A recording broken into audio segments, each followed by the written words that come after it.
How important do you think genre identity is today? Should writers specialize, or can they afford to keep crossing styles?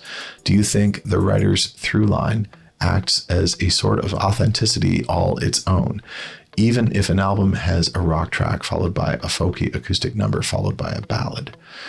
Okay, so I think that when you're an artist and that you're coming out with material for the first time, I think you kind of got to make everything under the same umbrella. You kind of have to say to the world, this is what I am, and find out what that is and try to make the majority of your songs be that. Otherwise, it's really confusing, to the listener. They might hear a single and be like, I love that. And then they pick up your record and it's like, what? That was the only R&B song on a country sounding album? So I try to make everything feel like it's under the same umbrella.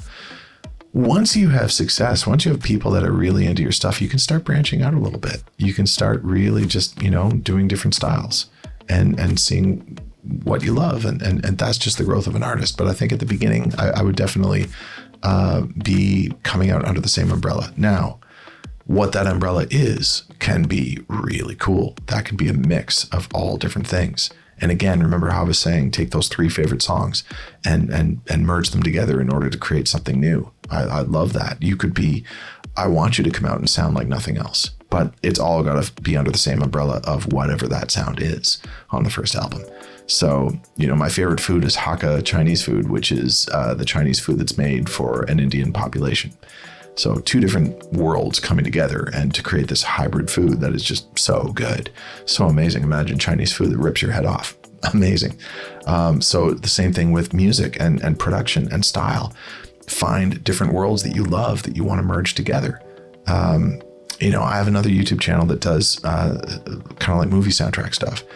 And it's a merging of 2 different worlds that I love, which I love electronic music, but I also love orchestral.